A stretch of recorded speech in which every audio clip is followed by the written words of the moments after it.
You've heard tales of buried treasure, rum-soaked songs, and golden sunsets on the high seas. But forget the fairy tales. Real pirate life was filthy, brutal, and short. Still think you'd survive a week? Let's see. Forget roasted meat and exotic fruits. A pirate's diet was more likely to kill than nourish. On a good day, you'd chew moldy hardtack, flour and water biscuits harder than cannonballs. On bad days, you'd skip eating altogether. The ship carries barrels of salted beef and pork, but after weeks at sea, they reek of decay. The meat oozes brine and swarms with worms. Pirates didn't complain. They picked the bugs out, shrugged and swallowed. Hunger made men desperate. Fresh water is a fantasy. Stored in wooden casks, it quickly turns green with slime. You drink it anyway, gagging with each gulp. Rum helps dull the taste, but too much makes men violent. Fights break out over rations, and stealing food is punishable by death. Scurvy lurks in every corner. Without citrus, your gums swell and bleed, teeth fall out, and limbs ache. There's no doctor, just superstition and bad advice. You think a pirate's worst enemy is the navy or the gallows. No, it's starvation, and the ship doesn't slow down for the dying. You've made it to port, your first in weeks. Finally, solid ground, hot food, and a roof. But paradise, not even close. Pirate ports weren't peaceful harbors. They were lawless dens of thieves, whores, and backstabbing drunkards. Nassau, Tortuga, Port Royal, names spoken with a mix of awe and fear. You step off the ship, and within minutes your coin pouch is lighter, your vision's spinning, and someone's already eyeing your cutlass. Brothels, taverns, and gambling pits line the muddy streets. Rum flows like water, and brawls erupt by the hour. Knife fights, broken bottles, throats slit in alleyways over spilled drinks. You celebrate your spoils, only to wake up robbed, bruised, or tied up in a jail cell. Worse, bounty hunters patrol these docks, looking for familiar faces. A whisper, a name, a wrong glance, and you're dragged to the gallows. The ports were supposed to be escape, but they were traps, where pirates lost their gold, their mines, and sometimes their lives. You thought pirates lived without rules? Think again. Every ship followed a code, and breaking it meant pain, blood, or death. The pirate code wasn't just myth, it was law on board, etched in memory and enforced without mercy. No stealing from shipmates, no cowardice in battle, no gambling during a voyage, and absolutely no fighting without permission from the quartermaster. If you broke the code, punishment was swift and savage. Caught cheating, you'd lose an ear, start a fight, expect a flogging with the cat-o'-nine-tails, knotted rope that tore flesh from bone. Your back would become a bloody mess, and if infection set in, you'd die slowly. Steal from your mates? You might be marooned, left alone on a desert island with a pistol and a single shot for yourself. Some punishments were theatrical. Keel hauling dragged you under the ship's barnacle-encrusted hull, shredding your skin like cheese. Others were deadly simple, a bullet to the brain or the noose. The captain held power, but the crew enforced the code. No man was above it. Freedom at sea came with iron chains, and you never knew when they'd tighten around your neck. You start coughing on day 5. By day 7, your gums are bleeding, your breath reeks of rot, and your skin turns yellow. Welcome to the ship's real plague, disease. Pirate ships were floating petri dishes. Dozens of men packed into tight quarters. No hygiene, no fresh air, no medicine. The slightest illness spread like wildfire. Scurvy, dysentery, typhus, these weren't rare, they were guaranteed. And there were no doctors, just the ship's surgeon, who was usually a drunk barber with rusty tools. If you got a fever, they'd bleed you. If your leg festered from a cut, they'd amputate it. No anesthesia, just a wooden stick to bite. Infection meant death. And if your mates suspected you carried something contagious, overboard you'd go, tied to a cannonball. The worst part, there was nowhere to go, no hospital, no port in sight. You couldn't run from sickness. You lived with it, coughed with it, and watched your friends die from it. The sea was unforgiving, but your own body could be crueler. You thought nights at sea would be calm, waves lapping, stars overhead, maybe a hammock swaying in the breeze. Forget it, pirates didn't sleep. They passed out from exhaustion. There are no private quarters, just damp, dark, overcrowded decks below, where you lie shoulder to shoulder with snoring, lice-infested crewmates. The smell of sweat, urine, and mildew is suffocating. Rats crawl over your limbs, fleas bite at your skin. If it rains, the water leaks through the rotting planks above and soaks your only blanket, if you even have one. Your bed is the wooden floor. The ship rocks violently in the waves, and every creak sounds like the hull cracking apart. If you fall asleep too deep, you might not wake when the cannons roar or the enemy climbs aboard. Sleep is dangerous. A storm can hit any time, or the lookout may shout "sail," and you'll be yanked up by your collar to fight or flee. You learn to nap in shifts, eyes half open, one hand on your weapon. Out here, the sea doesn't care if you're tired, and your enemies certainly don't. Superstition ruled a pirate's world, and nothing chilled blood faster than the black spot. It wasn't real treasure maps or cursed coins that haunted pirates. It was fear, deep, gnawing fear. Sailors were a superstitious lot, raised on tales of ghost ships, sea monsters, and divine punishment. And when a pirate crew wanted someone gone, they didn't always use swords, they used symbols. The black spot was a mark of death, a warning slipped into your hammock, your pocket, or your meal. A piece of paper, blackened in the middle, meant you were finished. Either you'd broken the code, or someone wanted you out. Men who received the black spot often didn't live long. Some jumped overboard, others fled in the night. A few tried to fight back, only to be accidentally lost in the next battle. No one dared question it. No one stopped it. The spot wasn't just a threat, it was a prophecy. And once marked, your days were numbered. In a world without mercy, even your friends could become executioners, with nothing more than ink and fear. You think you're the hunter, but now you're the prey. The Royal Navy doesn't fear your black flag. They're coming for it. Bigger ships, more guns, trained sailors, and a king's blessing to kill you where you stand. Pirate hunters like Captain Woodes Rogers and Commodore Maynard made careers chasing men like you. You spot their sails on the horizon, no time to run. The wind's against you, the captain curses. Cannons are readied, sails tightened, but the enemy is faster, cleaner, and ready for war. They don't offer mercy. They aim for the hull, tear your mast apart, and send grape shot through your crew. Blood sprays across the deck. You reload with shaking hands. The quartermaster lies dead. Your best friend's leg is gone.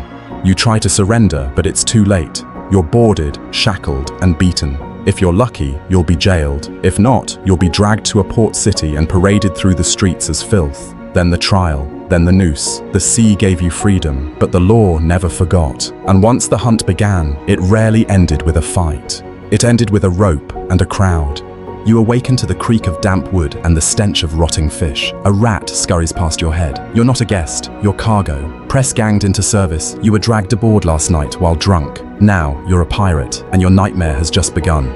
Your new crewmates? A mix of ex-sailors, escaped slaves, and desperate men with nothing left to lose. The ship rocks violently. Hunger gnaws at your belly. There's no breakfast, just hardtack crawling with maggots and a ladle of stagnant water. If you complain, the bosun will make you bleed. The captain doesn't care if you're seasick. You're scrubbing decks with a bucket of seawater and a splintered brush. The sun is merciless. Your skin blisters, your back aches, and the reek of unwashed men fills your lungs. This isn't adventure. This is survival. You crawl below deck hoping for rest, but find only misery. The lower hold of a pirate ship is a nightmare. There's no light, no fresh air, no space to stretch your legs. The ceiling is low. You stoop or crawl. The planks sweat with moisture, dripping from barrels, rotting food, and seawater that leaks through the hull. You share this space with rats, lice, and the sick. Someone coughs in the dark. Someone else moans through fevered sleep. The stench is overwhelming. Vomit, urine, mildew, unwashed flesh. Even the rats gag. It's where the wounded go to die and where you sleep, if you can. You might find a patch of floor between barrels of salted pork and black powder, but don't get too comfortable. If the ship takes a hit, this deck floods first. Storm? You drown. Fire? You suffocate. Leak? You're trapped. There's no escape but up, and the ladder's crowded with the panicked. After everything, the pain, disease, blood, betrayal, you ask, why would anyone choose this? The answer: desperation. Most pirates weren't thrill-seekers or adventurers. They were outcasts, escaped slaves, starving sailors, ex-soldiers, or men pressed into naval service who'd had enough of cruelty. The merchant navy beat them, starved them, and paid them pennies. Piracy, for all its horrors, at least offered a vote, a share. Some craved revenge, others freedom. Some had nothing left to lose. In the lawless belly of the Caribbean or the Indian Ocean, piracy was rebellion. A violent cry against kings, merchants, and the order that had failed them. They knew the risks. They knew the rope waited, but between death in chains and life on the sea, even a short one, some chose the sea. And that's what made pirates so dangerous. Not their weapons or their ships, but their fearlessness. They were already dead men. Pirate ships were no place for women, or so the law claimed. Many pirate codes forbade women on board. They were said to bring bad luck, stir fights, and distract the crew. But women sailed anyway, some disguised as boys, others openly defiant. And their lives? Twice as hard and 10 times more dangerous. Take Anne Bonny and Mary Read. Legends today. But in their time, they had to fight tooth and nail for respect. They dressed as men, drank with the crew, and killed just like the rest. But they were rare exceptions. Most women captured by pirates faced a darker fate: enslavement, abuse, or being sold at port. On pirate ships, power was everything, and if a woman lacked it, she had none. Even female pirates were never safe. If caught by authorities, they weren't hanged for piracy. They were hanged for being women who dared fight like men. Some begged for mercy, some were pregnant and spared, others stood tall on the gallows, spitting in the face of the crowd. In a world ruled by violence, the sea offered little refuge and even less justice for any woman who dared to sail it.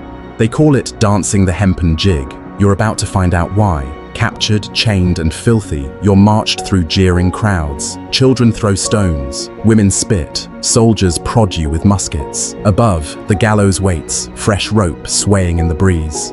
You're not alone. A dozen pirates stand beside you, some weeping, others grinning through broken teeth. One sings, another vomits. You can smell death in the air. The magistrate reads your crimes: piracy, murder, theft, rebellion. Doesn't matter if you were a lookout or the captain, you're all going to swing. The executioner pulls the hood down over your eyes. The noose tightens around your neck. Silence. Then the trapdoor falls. Your neck might snap, or it might not. You might dangle for minutes, kicking, choking, urinating as the crowd watches. Some cheer, others turn away. Your body will hang as a warning, tarred and nailed high on the docks. A blackened shadow against the sky, a message to others who dream of the sea. Forget sea monsters. The real horrors crawl in the dark.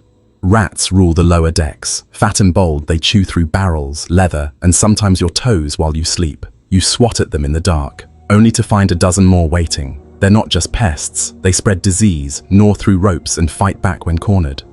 Then there are the lice. You scratch until you bleed. They hide in your clothes, your hair, your bedding, if you're lucky enough to have any. Showers don't exist. You live in the same filthy shirt for weeks. Soap? Not even a rumor. Fleas come next. Bites cover your skin like a map of misery. Infected wounds ooze, and your only cure is to burn your clothes, or yourself. The stench of the ship is unbearable. Vomit, sweat, rotting food, human waste, all mingling in the heat. Your nose adjusts, but your dignity doesn't. You're crawling, itching, biting back nausea every hour of the day. Pirate life wasn't rugged adventure. It was a daily war with the filth that lived on, and inside you, and in this war you never won. It starts with wind. Then clouds like bruises swell overhead. The sea darkens. The crew falls silent. Everyone knows what's coming. A storm at sea isn't just weather, it's war. Waves rise like mountains, crashing over the deck, ripping ropes and snapping masts like twigs. The sails thrash wildly. Rain lashes your face like knives. Lightning flashes, then thunder so loud it feels like the sky is cracking open. The ship groans under the pressure. Water floods the lower decks. Barrels and bodies slam into the hull. You're ordered to the rigging, barefoot and terrified, climbing slippery ropes above a maelstrom that wants to eat you alive. There's no land in sight, no rescue coming, just the endless churn of black water and the sound of creaking wood. Men pray, some vomit, some jump, others cling to anything that floats. And when the storm finally passes, if it passes, you count who's missing. Maybe half the crew, maybe more. There's no court at sea, no judge, no appeals, just the crew and the rope. Pirate justice was brutal and swift. When someone broke the code, stole, lied, betrayed a crewmate, the crew gathered on deck. A vote was taken. Punishment was immediate. Sometimes it was a flogging, 10, 20, even 50 lashes until the man's back was a bloody mess. Sometimes it meant branding, slicing off ears or noses, or driving a nail through the tongue. But for serious crimes, death.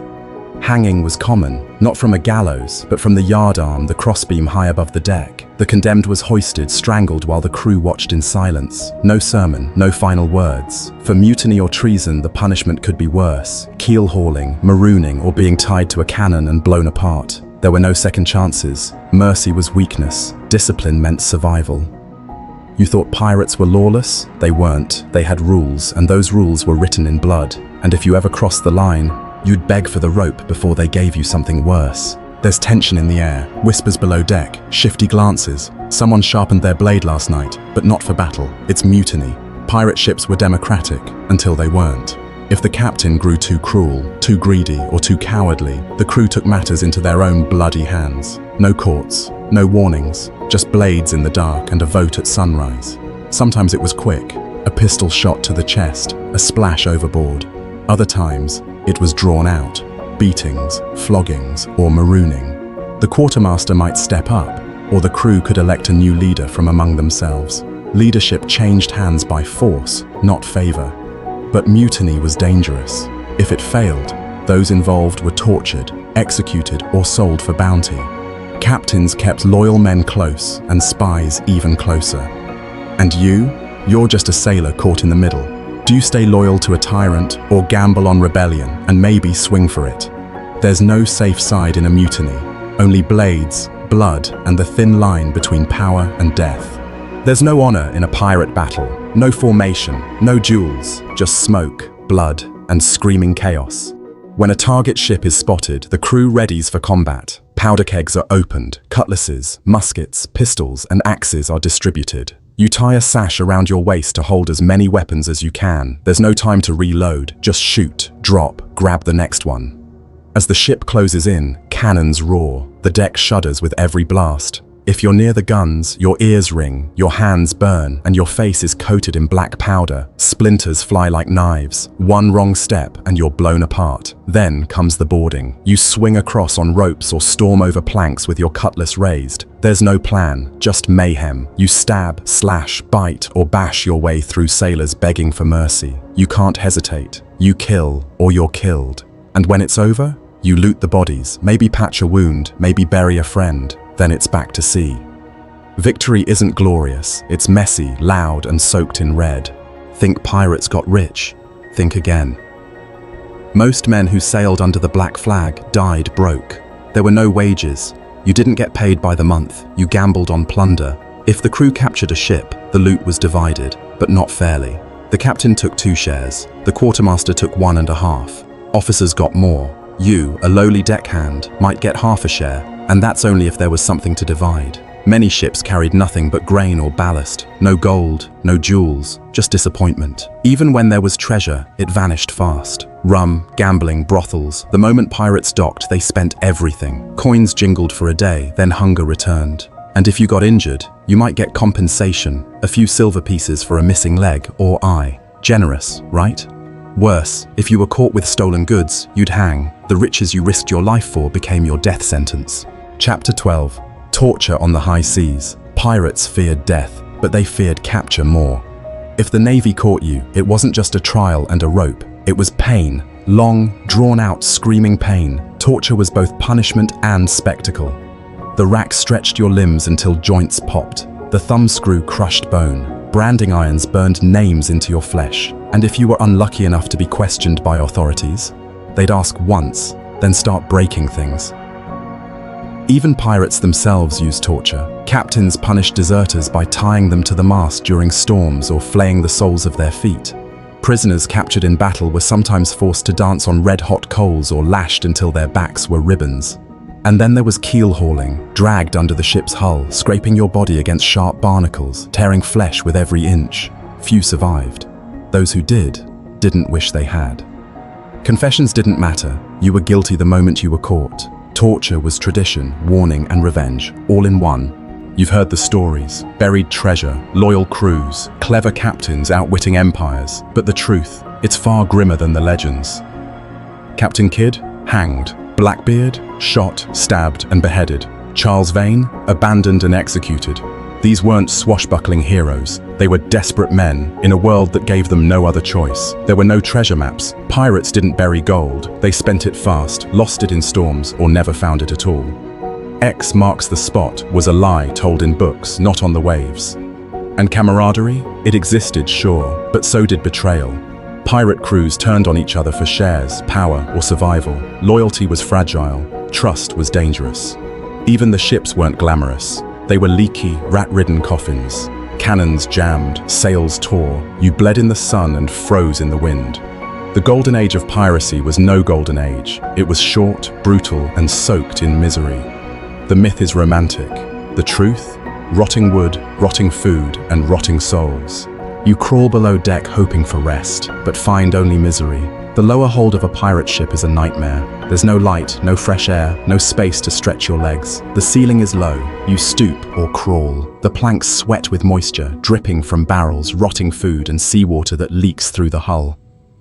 You share this space with rats, lice, and the sick. Someone coughs in the dark. Someone else moans through fevered sleep. The stench is overwhelming. Vomit, urine, mildew, unwashed flesh. Even the rats gag. It's where the wounded go to die and where you sleep, if you can.